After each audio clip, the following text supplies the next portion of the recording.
Hey, it's Dr. Mitch picking up on Over-the-Counter Meds, Lecture 2. So here's a nice question based on the previous work. Which phase of testing in clinical trials has only healthy participants? Is it phase 1, phase 2, or phase 3? And if you remember it all, of course it is phase 1. Phase 2 is really the first phase when we start taking a look at folks who have the relevant ailment. And phase 3 is the same as phase 2, just markedly more patients. Ooh, here's an item. Blame this law when you're struggling to open your aspirin. Now, I admit this is a little presumptuous, but just take a guess here. Is it the Naftali-Shlomo Act? Is it the Kefauver-Harris Act? Or is it the Anti-Tampering Act? And indeed, it's the Anti-Tampering Act. Hooray for laws that actually make sense based on their name, unlike, the Patriot Act. So yeah, let's get into clinical trials again, and let's just think about what are the key questions that each phase of research is really asking. Here's how I think about it. This could be helpful for remembering. Phase 1 is really how quickly is the new drug absorbed and eliminated? Are there side effects? What range of dosages is safe for use? Obviously, if you don't have a big enough sample, you're not going to know a ton on this, but this is really just primarily about how the drug is metabolized in normal folks. Phase 2, now we're getting at some impact on medical symptoms. How effective is the new drug for the treatment intended? Really, is this better than a credible placebo? And I want to emphasize that it's just got to work. It doesn't have to necessarily work better than the greatest meds that are already out there, unless, of course, apparently it is medical cannabis, but that's another issue. And finally, phase 3, how safe is it? Meaning, can we crank up the dose? Can people have it even if they have other ailments? How effective is it? Now we're going to get a much better estimate because we've got a much bigger sample. And what are the proper dosage levels? Truth be told, less is always more. So if there's a dose where you can get relief, by all means, start low and go slow. All right, and that's pretty much the big deal. And phase 4 is really just, hey, is anything bad happening while it's out there on the market? Let's make sure we get rid of it if it is bad. You guys probably are too young to remember this, but fen-phen, this basically combination of speeders used to help weight loss back in the day, started creating cardiac problems that were pretty flagrant and pretty obvious, and the FDA really did pull it, and I was actually impressed that they did because I was in Los Angeles at the time and people were using it to lose 5 vanity pounds here and there and basically biting their nails off because of the stimulant effects.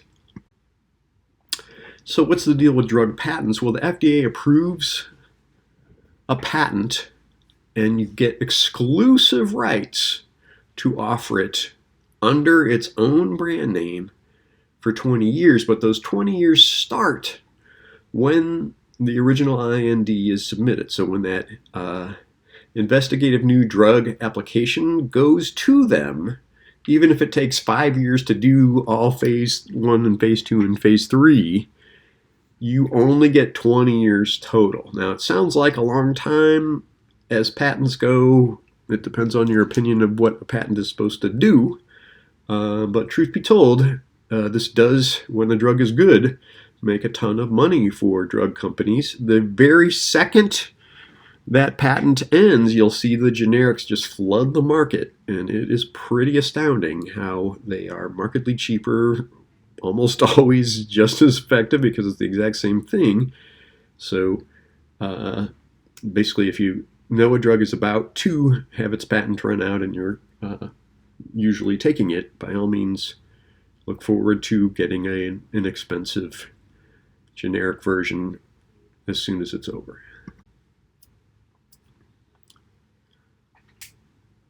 Oh, so this is just a little bottom to top way to sort of keep track of the various phases of clinical files. So you file the IND at the FDA after you've done some preclinical testing. Basically, if you've killed some rodents using it and it looks like it's got any promise at all, then you go ahead and file. Start that clinical trial with humans right away. Post-clinical trial 3, then phase 4 is really post-marketing. It's already out there. It's registered with the FDA and everything like that. This will just, I'm hoping, help you remember. If any of you end up going to work for a drug company, this is stuff worth knowing too. I did want to emphasize we do have literally thousands of OTC meds for every ailment possible. They do have to go through approval unless they're a dietary supplement. They're no guarantee that they're necessarily more efficacious than behavioral interventions. So a lot of over-the-counter sleep meds, for example, are just diphenhydramine, the antihistamine, which happens to be sedating. I assure you that good sleep hygiene and cognitive behavioral therapy for insomnia works probably just as well, if not better, and it's not dehydrating, and it's markedly cheaper once you've got the skills. Some of the cold and cough medicines given to children, the data are maybe 5% better than placebo. We'll get into my rants about the antidepressant meds when we get to the psychiatric meds too. It works, but it doesn't mean it's the only path, and it's definitely not a guarantee that it works hundreds of times better than something you could do on your own, including, God forbid, changing your diet, or making sure you're hydrated, or making sure you're exercising. Those kinds of things are also great interventions for your health. So this was a rather sad cartoon. If we can't cure cancer, our hope is to at least turn it into a long-term profitable disease. The contingencies are such that actually eliminating the disease may not be as lucrative as having folks live with it while they're required to consume a drug in order to have a tolerable life. I'm absolutely sure that most scientists really do want to cure diseases, and everybody goes into this for the love of humanity. The contingencies get weird, and sometimes approaching symptoms instead of diseases gets tough. And it does kind of underscore that lifestyle is a key contributor to your health. If you can prevent these things, I assure you it's going to be markedly cheaper than trying to treat them after you have them. Everybody's going to die eventually. It's nothing to fear, but it is worth making sure you take good care of yourself. All right, enough of my soapbox. Son, it's time we had to talk about drugs. Dad, I know prescription drugs are expensive. Now, I have to confess, we're going to take a look at some of the most popular drugs, both prescription and over-the-counter, and odds are high if you're in your 20s, you're not going to be necessarily familiar with these. I don't expect you to memorize them, but I just want you to know that as folks age, they tend to lean on these a little heavy, and so now is the time in your life to change those habits so you don't have to. I will do a little rant later about this, but bottom line is, when you're literally paying hundreds of dollars a month, and maybe your Social Security, if it's even going to be around when you guys are done, is less than $2,000 a month, which is pretty common, you want to, do what you can to make sure you can keep that overhead low. So these are leading brands of prescription drugs almost 20 years ago, and all I want you to notice is that we basically had antidepressants, pain relievers, upset stomach drugs, and lowering cholesterol. And in the 18 years since this has passed, the most common prescription drugs total are pretty much about arthritis pain, cardiac health, either lowering cholesterol or dealing with high blood pressure, and cancer-related drugs, right? So I do want to say that literally everything on here is linked one way or another to diet or exercise. So now is the time to make sure you get the chance to take a brisk walk every day. Make sure some green leaves go into your mouth, and keeping the consumption of, say, animal-related fats to a minimum And 30 years from now, you will thank me, if I'm still alive, and say, you know, hey, this is a good thing that I changed these habits, because all of these drugs really are things that maybe nobody would need if they kind of paid attention to their diet and exercise. Now, when I rant about the antidepressants and exercise, I just looked at the most recent meta-analysis. We gathered data in my lab too. Most folks know that aerobic exercise for half an hour a day is bound to help their mood, and most folks, particularly when they're depressed, say, oh man, I just can't do it. Now, trust me, I have totally been there. So just make the exercise as easy as possible. Put an exercise bike in front of your TV. I've had the same one there since 2005. Right? Just make it happen. Go for a walk. Do whatever it takes. It really does pay off, I assure you. And I won't get on my vegan soapbox, but if you keep the healthy food consumption high, you're going to be glad you did. So yeah, the trends will show you basically that most prescription drugs today are about arthritis, cardiac health, or cancer. Now, arthritis, you know, it's not that arthritis prevention is necessarily linked to diet, but I've seen some pretty good data on both vegetarian and Mediterranean diet, decreasing the inflammation underlying arthritis. And obviously, if your weight is reasonable, the stress on your joints is better, and arthritis is less likely to either develop or become so painful that it's debilitating enough that you think you need some meds. All right, I'm not going to do the soapbox anymore. All right, but don't eat meat. No, just eat whatever you want, but be healthy. All right. So this would be funny if it weren't so sad. The guy's saying, I was depressed because my Cialis and Viagra didn't work, so I took Prozac. But then my Zyrtec interacted with my Celebrex, and the Viax canceled out the Zocor. All right? The average person over age 70 is now on more than 3 different drugs, and we have no data. No data. Like, as soon as we start combining 2 drugs, like my lab has done a little bit of that, but when you get 3 drugs combined, it's all bets are off. Like, we got no clue what happens either acutely or chronically other than whoa. So again, anything you can do now to decrease your need for these down the line, I assure you it's great. All right, this does raise the ugly question, are FDA-approved drugs safe? Well, yes. But they're approved safe for the duration that they've been tested, and safe and free from side effects are not equivalent. So to have 2-year follow-up on some of these drugs is incredibly rare, right? In part, it's almost always confounded because, too, who's going to need the drug? And does that person end up having some disorder that's contributing to these things that are looking like side effects? What is the base rate of that? Right? So just because it's FDA approved doesn't mean you want to take it forever.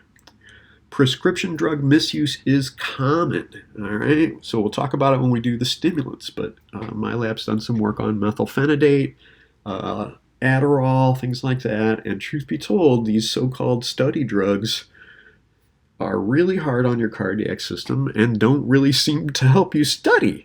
So even though you're amped up and you can't fall asleep, that doesn't mean necessarily you learn any better. And then unintentional drug misuse through prescription error. We're getting better on this now that everything's centralized and computerized, so you don't end up taking 2 drugs that'll just kill you instantaneously if you're actually not telling lies to all your physicians.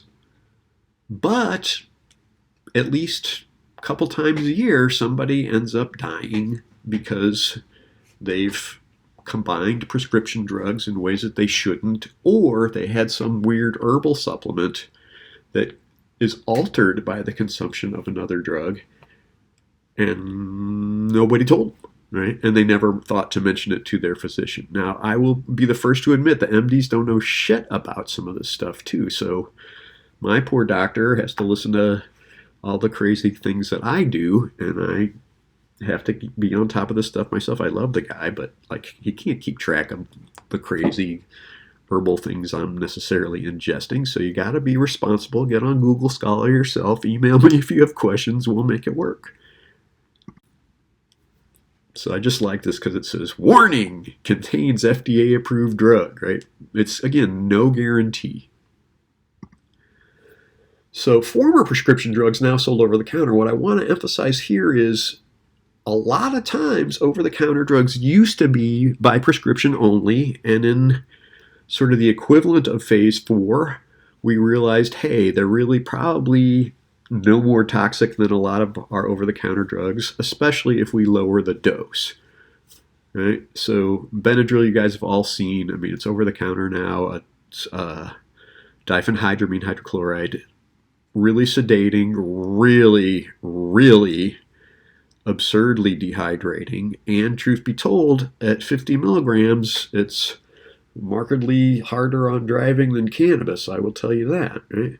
Claritin, I think now you only get the 10 milligram over the counter, and so it's a placebo. But there was a time when it was only available by prescription. You don't need to know these, but understand that not every over-the-counter drug was always over-the-counter. Now, former prescription drugs now sold over-the-counter. Here, just some more of those. But again, we've got quite a few here that are all about either upset stomach or pain. And we'll do some behavioral interventions for pain when we get to the opiates. But I, again, just want to say, pay attention and be nice to yourself. Give yourself time for self-care, and you're probably not going to need these anyway. All right, so the major classes of over-the-counter meds now. I just want you to be able to recognize like hallmarks of these. Sometimes we'll get into it more, but also just knowing what they are. So the analgesics, literally the pain relievers. The sleep aids, although I really do not recommend them because we do have behavioral interventions that are as good, if not better. And the cough and cold remedies, which also, I hate to say it, do not have compelling data that they're markedly better than placebos. And every time you take them, you're, giving your other biological functions a run for their money. They can be kind of hard on the liver, on the kidneys, and just on staying hydrated. So the over-the-counter analgesics, what I really am just eager for you to understand is separating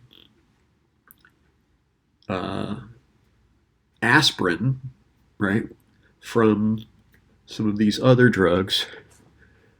Aspirin is basically from willow bark, all right? We came here to the United States, Native Americans used it for pain. We were totally blown away by it. It was pretty startling how well it worked. We barely understand how it works, but it has to do with inhibiting certain parts of the inflammation process so that basically when your cells get crushed, they send out a message, hey, turn red and bring all the fluid you can over here. And we try to cut that off relatively early so you don't end up completely inflamed. And then the NSAIDs, the non-steroidal anti-inflammatory drugs here, acetaminophen, ibuprofen, naproxen, don't work in that same way and allegedly have less stomach upset, so that was part of the motivation for generating them. I do want to add that some of the best anti-inflammatory substances on earth are plants.